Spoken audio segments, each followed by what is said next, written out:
ꯂꯤꯂꯣꯡꯗꯒꯤ ꯎꯁꯣꯏ ꯄꯣꯛꯄꯤ ꯐꯥꯎꯕ ꯃꯇꯝ ꯀꯛꯇꯅ ꯍꯌꯦꯡꯗꯒꯤ ꯂꯝꯕꯤ ꯊꯤꯡꯕꯒꯤ ꯈꯣꯡꯖꯪ ꯆꯪꯁꯤꯟꯒꯅꯤ ꯍꯥꯏꯅ ꯂꯥꯎꯊꯣꯛꯈ꯭ꯔꯦ꯫ ꯃꯇꯝ ꯁꯥꯡꯅ ꯃꯤꯌꯥꯝꯗ ꯑꯐꯕ ꯊꯛꯅꯕ ꯏꯁꯤꯡ ꯐꯪꯍꯟꯗꯕꯒꯤ ꯃꯥꯌꯣꯛꯇ ꯂꯤꯂꯣꯡꯒꯤ ꯀ꯭ꯂꯕ 8ꯅ ꯄꯨꯟꯁꯤꯜꯂꯒ ꯁꯦꯝꯕ JACꯅ ꯍꯌꯦꯡꯗꯒꯤ ꯍꯧꯅ ꯏꯝꯐꯥꯜ ꯃꯣꯔꯦ ꯂꯝꯕꯤꯒꯤ ꯂꯤꯂꯣꯡꯗꯒꯤ ꯎꯁꯣꯏ ꯄꯣꯛꯄꯤ ꯐꯥꯎꯕ ꯖꯦꯅꯔꯦꯜ ꯁ꯭ꯇ꯭ꯔꯥꯏꯛ ꯇꯧꯔꯒꯅꯤ ꯍꯥꯏꯅ ꯂꯥꯎꯊꯣꯛꯈ꯭ꯔꯦ꯫ ꯖꯦꯅꯔꯦꯜ ꯁ꯭ꯇ꯭ꯔꯥꯏꯛ ꯑꯁꯤꯗ ꯑꯦꯛꯖꯥꯝꯒ ꯃꯔꯤ ꯂꯩꯅꯕꯁꯤꯡ ꯑꯃꯁꯨꯡ ꯏꯁꯦꯟꯁꯤꯌꯦꯜ ꯁꯔꯚꯤꯁꯀꯤ ꯑꯣꯏꯅꯗꯤ ꯀꯣꯟꯁꯤꯜꯂꯣꯏ꯫ JACꯒꯤ ꯃꯆꯤꯟ ꯆꯠꯄ ꯃꯤꯁꯛ ꯑꯃꯅ ꯁꯣꯁꯤꯌꯦꯜ ꯃꯤꯗꯤꯌꯥꯗ ꯊꯥꯒꯠꯂꯛꯄ ꯚꯤꯗꯤꯑꯣ ꯐꯨꯇꯦꯖ ꯑꯃꯗ ꯍꯥꯏ ꯅꯦꯁꯅꯦꯜ ꯍꯥꯏꯋꯦ ꯄꯥꯛꯊꯣꯛ ꯆꯥꯎꯊꯣꯛꯄ ꯑꯃꯁꯨꯡ ꯁꯦꯝꯖꯤꯟꯕꯒ ꯃꯔꯤ ꯂꯩꯅꯅ ꯀꯨꯝꯖꯥ ꯏꯪ 2019ꯗꯒꯤ ꯂꯝꯕꯤ ꯑꯁꯤꯗ ꯄꯨꯔꯝꯕ ꯏꯁꯤꯡꯒꯤ ꯄꯥꯏꯞ ꯄꯨꯝꯅꯃꯛ ꯃꯔꯤ ꯂꯩꯅꯕ ꯑꯣꯊꯣꯔꯤꯇꯤꯁꯤꯡꯅ ꯐꯨꯛꯇꯣꯛꯂꯒ ꯄꯨꯈꯤ꯫ ꯑꯗꯨꯕꯨ ꯂꯝꯕꯤ ꯁꯦꯝꯕ ꯂꯣꯏꯈꯤꯕ ꯐꯅ ꯀꯨꯏꯔꯕ ꯐꯥꯎꯕꯗꯁꯨ ꯍꯥꯟꯅꯒꯤ ꯄꯥꯏꯞ ꯑꯗꯨ ꯅꯠꯇ꯭ꯔꯒꯅ ꯑꯅꯧꯕ ꯑꯃ ꯍꯥꯞꯇꯨꯅꯁꯨ ꯁꯦꯝꯕꯤꯗ꯭ꯔꯤ꯫ ꯃꯁꯤꯒꯤꯁꯨ ꯃꯊꯛꯇ ꯀꯨꯝꯖꯥ ꯏꯪ 2018ꯒꯤ ꯃꯥꯔꯆ ꯊꯥꯗ ꯄꯥꯏꯈꯠꯂꯛꯈꯤꯕ ꯖꯜ ꯖꯤꯕꯟ ꯃꯤꯁꯟꯒꯤ ꯃꯈꯥꯗ ꯀ꯭ꯂꯕ 8ꯅ ꯀꯣꯟꯕꯗ ꯂꯩꯕ ꯃꯤꯌꯥꯝ ꯊꯛꯅꯕ ꯑꯐꯕ ꯏꯁꯤꯡ ꯄꯤꯅꯅꯕꯒꯤ ꯊꯧꯁꯤꯜ ꯑꯃ ꯐꯥꯎꯕꯗꯁꯨ ꯂꯧꯈꯠꯄꯤꯗ꯭ꯔꯤ꯫ ꯃꯁꯤꯅ ꯃꯔꯝ ꯑꯣꯏꯔꯒ ꯃꯤꯌꯥꯝꯗ ꯍꯧꯖꯤꯛ ꯍꯥꯏꯅꯤꯡꯉꯥꯏ ꯂꯩꯇꯅ ꯊꯛꯅꯕ ꯏꯁꯤꯡ ꯐꯪꯗꯕꯒꯤ ꯑꯋꯥꯕ ꯃꯥꯌꯣꯛꯅꯔꯤ꯫ ꯂꯤꯂꯣꯡꯒꯤ ꯃꯤꯌꯥꯝꯅ ꯊꯛꯅꯅꯕ ꯏꯁꯤꯡ ꯐꯪꯗꯕꯒꯤ ꯃꯇꯥꯡꯗ ꯑꯋꯥꯕꯁꯤ ꯀꯣꯛꯍꯟꯅꯅꯕ ꯃꯅꯤꯄꯨꯔꯒꯤ ꯆꯤꯐ ꯃꯤꯅꯤꯁꯇꯔ ꯌꯨꯝꯅꯥꯝ ꯈꯦꯝꯆꯥꯟꯗ ꯃꯥꯔꯆ 3ꯗ ꯃꯦꯃꯣꯔꯦꯟꯗꯝ ꯑꯃ ꯄꯤꯁꯤꯟꯈꯤ꯫ ꯑꯗꯨꯕꯨ ꯂꯩꯉꯥꯛꯀꯤ ꯃꯥꯏꯀꯩꯗꯒꯤ ꯊꯛꯅꯅꯕ ꯑꯐꯕ ꯏꯁꯤꯡ ꯐꯪꯍꯟꯅꯕꯒꯤ ꯃꯇꯥꯡꯗ ꯉꯁꯤ ꯐꯥꯎꯕ ꯋꯥꯐꯝ ꯑꯃꯠꯇ ꯐꯣꯡꯗꯣꯛꯄ ꯂꯩꯇ꯭ꯔꯤ꯫ ꯑꯇꯣꯞꯄ ꯃꯦꯃꯣꯔꯦꯟꯗꯝ ꯑꯃꯁꯨ ꯊꯧꯕꯥꯜꯒꯤ ꯗꯤꯄꯨꯇꯤ ꯀꯃꯤꯁꯅꯔꯗ ꯄꯤꯁꯤꯟꯈꯤꯕ ꯂꯩꯈ꯭ꯔꯦ꯫ ꯏꯔꯥꯟꯅ ꯀꯦꯖꯤ 1,000 ꯂꯨꯝꯕ ꯕꯣꯝ ꯌꯥꯎꯕ ꯃꯤꯁꯥꯏꯜ ꯀꯥꯞꯁꯤꯜꯂꯒꯅꯤ ꯀꯤꯍꯟꯈ꯭ꯔꯦ꯫ ꯀꯦꯖꯤ 1,000 ꯍꯦꯟꯅ ꯂꯨꯝꯕ ꯕꯣꯝ ꯌꯥꯎꯕ ꯃꯤꯁꯥꯏꯜ ꯀꯥꯞꯁꯤꯜꯂꯒꯅꯤ ꯍꯥꯏꯅ ꯏꯔꯥꯟꯒꯤ ꯔꯤꯚꯣꯂꯨꯁꯅꯔꯤ ꯒꯥꯔꯗ ꯀꯣꯔꯞꯁꯅ ꯐꯣꯡꯗꯣꯛꯈ꯭ꯔꯦ꯫ ꯕ꯭ꯔꯤꯒꯦꯗꯤꯌꯔ ꯖꯦꯅꯔꯦꯜ ꯃꯖꯤꯗ ꯃꯣꯔꯁꯥꯕꯤꯅ ꯐꯣꯡꯗꯣꯛꯈꯤꯕꯒꯤ ꯃꯇꯨꯡ ꯏꯟꯅ ꯗꯨꯕꯥꯏ ꯑꯃꯗꯤ ꯁꯥꯎꯗꯤ ꯑꯔꯥꯕꯤꯌꯥꯒꯤ ꯔꯥꯁꯇꯥꯅꯨꯔꯥ ꯑꯣꯏꯜ ꯔꯤꯐꯥꯏꯅꯔꯤꯅꯆꯤꯡꯕ ꯃꯔꯨꯑꯣꯏꯕ ꯏꯟꯐ꯭ꯔꯥꯁꯇ꯭ꯔꯛꯆꯔꯁꯤꯡꯗ ꯑꯦꯇꯦꯛ ꯆꯠꯊꯕꯒ ꯂꯣꯏꯅꯅ ꯑꯃꯦꯔꯤꯀꯥꯟ ꯑꯃꯁꯨꯡ ꯏꯖꯔꯦꯂꯤ ꯃꯤꯂꯤꯇꯔꯤꯒꯤ ꯕꯦꯁꯇ ꯑꯦꯇꯦꯛ ꯆꯠꯊꯕꯒꯤ ꯆꯥꯡ ꯍꯦꯟꯒꯠꯂꯒꯅꯤ꯫ ꯑꯣꯏꯔꯛꯂꯤꯕ ꯐꯤꯚꯝ ꯑꯁꯤꯒꯤ ꯃꯇꯥꯡꯗ ꯖꯤꯑꯣꯄꯣꯂꯤꯇꯤꯀꯦꯜ ꯑꯦꯅꯥꯂꯤꯁꯠ ꯁꯅꯀꯥ ꯑꯟꯁꯦꯜ ꯇꯥꯔꯦꯔꯥꯅ ꯍꯥꯏ ꯏꯔꯥꯟꯒꯤ ꯑꯅꯧꯕ ꯂꯂꯣꯡ ꯆꯠꯊꯅꯕ ꯊꯧꯔꯥꯡ ꯂꯧꯈꯠꯂꯛꯄꯅ ꯃꯔꯝ ꯑꯣꯏꯔꯒ ꯃꯤꯗꯜ ꯏꯁꯇ ꯍꯧꯖꯤꯛ ꯊꯣꯛꯂꯤꯕ ꯋꯥꯊꯣꯛ ꯑꯁꯤꯗ ꯑꯅꯧꯕ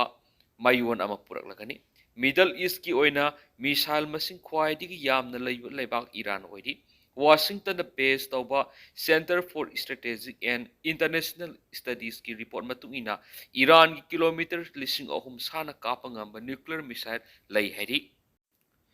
ꯗꯤꯄꯥꯔꯠꯃꯦꯟꯠ 30ꯒꯤ ꯂꯨꯄꯥ ꯀ꯭ꯔꯣꯔ 18 ꯍꯦꯟꯕꯒꯤ ꯁꯄ꯭ꯂꯤꯃꯦꯟꯇꯔꯤ ꯗꯤꯃꯥꯟꯗ ꯐꯣꯔ ꯒ꯭ꯔꯥꯟ ꯍꯥꯎꯁꯅ ꯄꯥꯁ ꯇꯧꯈ꯭ꯔꯦ꯫ ꯉꯁꯤ ꯑꯦꯁꯦꯝꯕ꯭ꯂꯤ ꯃꯤꯐꯝꯒꯤ ꯅꯤꯅꯤ ꯆꯟꯕ ꯅꯨꯃꯤꯠꯇ ꯗꯤꯄꯥꯔꯠꯃꯦꯟꯠ 30ꯒꯤ ꯄꯨꯟꯅ ꯂꯨꯄꯥ ꯀ꯭ꯔꯣꯔ 18 ꯍꯦꯟꯕꯒꯤ ꯁꯄ꯭ꯂꯤꯃꯦꯟꯇꯔꯤ ꯗꯤꯃꯥꯟꯗ ꯐꯣꯔ ꯒ꯭ꯔꯥꯟ ꯍꯥꯎꯁꯅ ꯌꯦꯠꯅꯕ ꯌꯥꯎꯗꯅ ꯄꯥꯁ ꯇꯧꯈ꯭ꯔꯦ꯫ ꯐꯥꯏꯅꯥꯟꯁꯀꯤ ꯆꯥꯔꯖ ꯄꯨꯔꯤꯕ ꯆꯤꯐ ꯃꯤꯅꯤꯁꯇꯔ ꯌꯨꯝꯅꯥꯝ ꯈꯦꯝꯆꯥꯅ ꯗꯤꯃꯥꯟꯗꯁꯤꯡ ꯑꯁꯤ ꯍꯥꯎꯁꯇ ꯄꯥꯁ ꯇꯧꯅꯕ ꯄꯨꯊꯣꯛꯂꯕ ꯃꯇꯨꯡ ꯌꯦꯠꯅꯕ ꯌꯥꯎꯗꯅ ꯄꯥꯁ ꯇꯧꯈꯤ꯫ ꯉꯁꯤ ꯑꯦꯁꯦꯝꯕ꯭ꯂꯤ ꯃꯤꯐꯝꯅ ꯁꯄ꯭ꯂꯤꯃꯦꯟꯇꯔꯤ ꯗꯤꯃꯥꯟꯗ ꯐꯣꯔ ꯒ꯭ꯔꯥꯟ ꯄꯥꯁ ꯇꯧꯈ꯭ꯔꯕ ꯗꯤꯄꯥꯔꯠꯃꯦꯟꯠꯁꯤꯡ ꯑꯃꯗꯤ ꯑꯦꯂꯣꯀꯦꯠ ꯇꯧꯈ꯭ꯔꯕ ꯁꯦꯟꯐꯝꯁꯤꯡ ꯑꯗꯨꯗꯤ ꯁ꯭ꯇꯦꯠ ꯂꯦꯖꯤꯁꯂꯦꯆꯔ ꯂꯨꯄꯥ ꯀ꯭ꯔꯣꯔ 13,70,000,000 ꯁꯦꯀ꯭ꯔꯦꯇꯔꯤꯌꯦꯠ ꯂꯨꯄꯥ ꯀ꯭ꯔꯣꯔ 255,000,000 ꯂꯦꯟ ꯔꯤꯁꯣꯔꯁ ꯂꯨꯄꯥ ꯀ꯭ꯔꯣꯔ 4,63,93,097 ꯇ꯭ꯔꯥꯟꯁꯄꯣꯔꯠ ꯂꯨꯄꯥ ꯀ꯭ꯔꯣꯔ 18,15,15,095 ꯄꯨꯂꯤꯁ ꯂꯨꯄꯥ ꯀ꯭ꯔꯣꯔ 11,02,2,83 ꯔꯤꯂꯤꯖꯟꯒꯤ ꯅꯃꯥꯗ ꯄꯣꯂꯤꯇꯤꯀꯦꯜ ꯃꯥꯏꯂꯦꯖ ꯑꯃꯗꯤ ꯗꯤꯚꯥꯏꯗ ꯑꯦꯟ ꯔꯨꯜ ꯄꯣꯂꯤꯁꯤ ꯇꯧꯒꯅꯨ KCP ꯑꯄꯨꯟꯕ ꯔꯤꯂꯤꯖꯟꯒꯤ ꯅꯃꯥꯗ ꯄꯣꯂꯤꯇꯤꯀꯦꯜ ꯃꯥꯏꯂꯦꯖ ꯑꯃꯗꯤ ꯗꯤꯚꯥꯏꯗ ꯑꯦꯟ ꯔꯨꯜ ꯄꯣꯂꯤꯁꯤ ꯇꯧꯒꯅꯨ ꯍꯥꯏꯅ ꯀꯪꯂꯩꯄꯥꯛ ꯀꯝꯃꯨꯅꯤꯁꯠ ꯄꯥꯔꯇꯤ KCP ꯑꯄꯨꯟꯕꯅ ꯊꯥꯗꯣꯔꯛꯄ ꯆꯤꯔꯣꯜ ꯑꯃꯅ ꯐꯣꯡꯗꯣꯔꯛꯂꯤ꯫ ꯂꯨꯞ ꯑꯁꯤꯒꯤ ꯄꯕ꯭ꯂꯤꯁꯤꯇꯤ ꯁꯦꯀ꯭ꯔꯦꯇꯔꯤ ꯄꯨꯟꯁꯤꯔꯣꯜ ꯃꯩꯇꯩꯅ ꯊꯥꯗꯣꯔꯛꯄ ꯆꯤꯔꯣꯜ ꯑꯃꯅ ꯍꯥꯏ ꯀꯨꯝꯖꯥ ꯏꯪ 2019ꯒꯤ ꯃꯦ 3ꯗꯒꯤ ꯆꯠꯊꯔꯛꯈꯤꯕ ꯃꯤꯇꯩ-ꯀꯨꯀꯤ ꯀꯟꯐ꯭ꯂꯤꯛ ꯑꯁꯤꯅ ꯁꯣꯛꯍꯜꯂꯕ IDPꯁꯤꯡ ꯍꯧꯖꯤꯛ ꯐꯥꯎꯕ ꯃꯁꯥꯒꯤ ꯃꯌꯨꯝꯗ ꯍꯟꯖꯤꯟꯕ ꯉꯝꯗꯅ ꯂꯩꯔꯤꯕ ꯆꯩꯔꯛ ꯑꯁꯤꯗ ꯃꯅꯤꯄꯨꯔ ꯂꯩꯉꯥꯛꯅ ꯑꯆꯥꯟ ꯃꯤꯔꯥꯏ ꯅꯥꯏꯕ ꯃꯑꯣꯡꯗ ꯔꯤꯂꯤꯖꯟꯒ ꯃꯔꯤ ꯂꯩꯅꯅ ꯅꯥꯀꯜ ꯑꯃꯈꯛꯀꯤ ꯊꯕꯛ ꯊꯧꯔꯝ ꯀꯌꯥ ꯄꯥꯏꯈꯠꯂꯛꯂꯤꯕꯁꯤ ꯈꯨꯗꯛꯇ ꯂꯦꯞꯀꯗꯕꯅꯤ꯫ ꯃꯤꯇꯩꯒꯤ ꯏꯅꯥꯠ ꯂꯥꯏꯅꯤꯡ ꯂꯥꯏꯁꯣꯟ ꯇꯧꯐꯝ ꯀꯌꯥ ꯀꯨꯀꯤꯅ ꯊꯨꯒꯥꯏꯔꯤꯕ ꯑꯃꯗꯤ ꯆꯠꯅꯍꯟꯗꯕꯅꯆꯤꯡꯕ ꯀꯌꯥ ꯇꯧꯔꯤꯕꯁꯤ ꯃꯤꯇꯩꯒꯤꯗꯤ ꯍꯧꯔꯛꯐꯝ ꯃꯨꯊꯠꯄꯒ ꯐꯪꯒꯅꯤ꯫ ꯆꯍꯤ 2,000 ꯍꯦꯟꯅ ꯄꯨꯋꯥꯔꯤ ꯂꯩꯖꯔꯛꯂꯕ ꯃꯤꯇꯩ ꯐꯨꯔꯨꯞꯀꯤ ꯂꯥꯏꯅꯤꯡ ꯂꯥꯏꯁꯣꯟ ꯇꯧꯐꯝ ꯑꯣꯏꯔꯤꯕ ꯃꯔꯨꯑꯣꯏꯕ ꯂꯥꯏꯐꯝ ꯀꯌꯥ ꯃꯥꯡ ꯇꯥꯛꯍꯜꯂꯤꯕ ꯑꯁꯤ ꯁꯦꯝꯒꯠ ꯁꯥꯒꯠꯅꯕꯒꯤ ꯈꯣꯡꯊꯥꯡꯕꯨ ꯅꯥꯊꯩꯔꯝꯂꯒ Meetei-kuki conflict akai toi thokraba Meitei Christian Church khaktama asoba budget ama semduna nauna semga saganaba hotnaribasi kanglei sing yengduna leiba ngamlaroidaba thawni masina maram oiraga ireisa singi asoba khanghaudaba tension ama laknaduna ihau lakloi hainingai lethi semga sagatpagi khongthang laklibasi nakal animakki penaba tawbiyu natrabadi maihau langpok tholakani haibasi haimama thoi Meetei khunai gi horakphum oiriba kaubru ipagi lephomlen asi karamba phibamda leiri haibisi hausik paliba Manipur lengakna khangadabani asida sunatana kongma maru lephomlen thangjing lephomlen more Khudong leirembi imagi lephomlen singasi karamba phibamda leiri haibisi Manipur lengakna asan mirai naidana akai tu thokraba lephomlen sing semga sagatpegi thabak thoram singasi nakal animaki punna paikhat minabana asumba khongthang oigani haina sirol asin hairakli HAC gi chairman CM gi pungning singsikri Tribal Affairs and Hill TAN Hill Government of Manipur na mamang tha February kunda singi Palace Authority gi mikal pangthokna bigi matangda thokiba notice amaga mari lengna Hill Area Committee HAC gi chairman Dinganglum Kangmaina Chief Minister Y Kemsan gi pungning singsikri Manipur Legislative Assembly gi Hill Area Committee gi chairman Dinganglum Gangmaina Article 371 C na piriba schedule matter ga mari leinana ayib sirol am Minister Y Kemsanda bishin kibani sirol aduda Constitution gi Article 371 C da Manipur Legislative Assembly gi Hill Area Committee da piriba schedule matter singi manungda Hill Area ki Village Authority ki wapam asisu amani haina pali adubo laibak thibadi Hill Area Committee ga hana tanaramba amata tawdana Manipur lengaki Tribal Affairs and Hills na singi district singi deputy commissioner singda sirol thaduna village authority ki mikal pangthokna bigi matang da khangan kibatu constitution na piriba provision bu khonggoina bani maram asina wafam adugi matang da yengsin bina Hill Area Committee ki chairman na chief minister ki pongning singki sioladuna makha taraduna Article 371C of Indian Constitution 27 Amendment Act 1971 na singi tribal na khunaba mafam singi protection amasum development gi matang na akhanaba provision sing piri Manipur gi singi tribal na khundari ba mafam singi development amadi protection gi thabak singasi yengsinanaba lebas gi president Manipur Legislative Assembly gi Hill Area Committee asi CM kibani hanasupali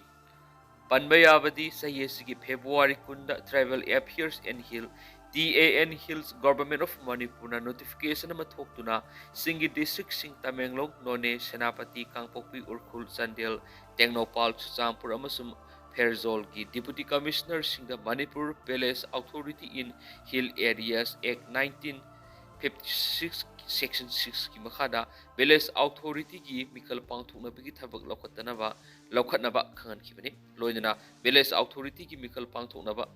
sakhanglaba village ki maming sing February 19 phawgi manungna pikhalangnaba su khangan khibani Thadau Student Association yaning da bafungdorakli tha asigi manga amasum tarukta media gi khuthangna Thadau NP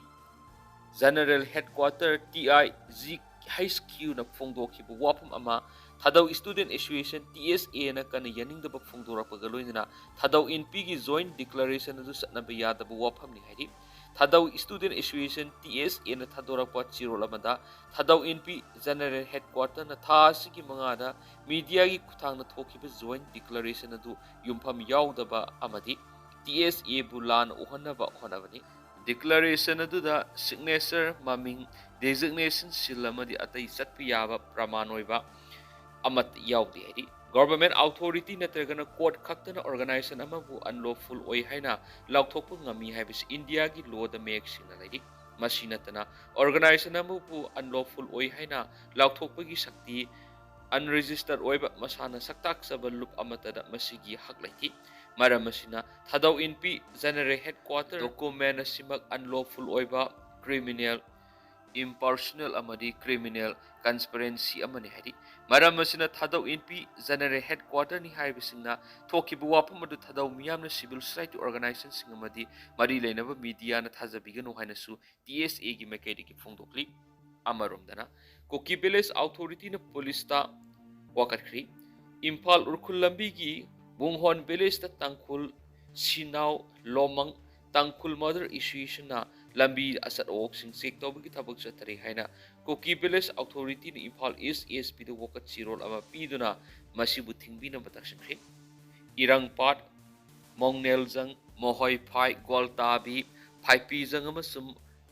LT Bangkho hariba Kuki Khul Singasigi Village Authority Committee gi Maikaidigi ASP Imphal East da pisin kiba wakat sirol aduda Imphal Urkhul lambi digi Wonghon Village Tangkhul Sinau Longna illicit items sing sek tawbagi mingda Kuki na namna khundab mafam singda pusingadaba nomagi tangai fadaba polam sing pusinbada athingwa thamle hari sirol aduna makha taraduna litan sikipung amasum litan sarai khongna thokibu wathok matung khul sing asigi khunja sing nomagi changdaba yadraba polam sing hidak langthak sakthong gas na singba matik sana phangdaba waba khangdura laki hairiba polam sing asi pusilangnabagi khwaidigi nakpa mafam singdi Shakil Saprimana amasung Kangpopi no hodi adubu hariba mafam sing asi makata na singgi fataba lambi da satpada pung ani digi mari phaw sangbana asuki mati awaba mayuk nari hari maram asina Tangkhul Sinau lona lambi da sek tawduna nomagi sangdaba yadraba polam sing pusinba tingbigi thabak sa tharibasi khudakta thingbina basu SP ki puning singshili Kuki MLA sing assembly mi phamna saruk yakhiba bu KHIPC na yaningdaba phongdorakli Taranithui suba Manipur Legislative Assembly ki tare suba Assembly session da Kuki MLA tarukna partial oina saruk yakibadu Martyrs 26 bu ikaiba pibani haina Kuki History and Identity Protection Committee phongdorakli KHIPC na thadorakpa chirolamada ngarang digi haukiba Manipur Legislative Assembly mifamda Kuki MLA sing nemsa kipken ngursang lul sanate lengjamang haukip Kemnio haukip hangsing amasum haukolet kipgen barsial oina seruk yakibadu bu akan mamuna condemn tawraduna Kuki Miyam thajaba hatpani hari makoine assembly mifamda saruk yakiba habisi haukiba sai ahumlo masida state police force amadi Meetei community ki mokutta thawai katkraba Kuki martyrs kunga tarukta ikaiba piba amadi Kuki Miyam ki thajaba hatpani MLA sing asigi integrity ki matang hangladuna makoina Kuki community ki aningba apama bu yonthokle hari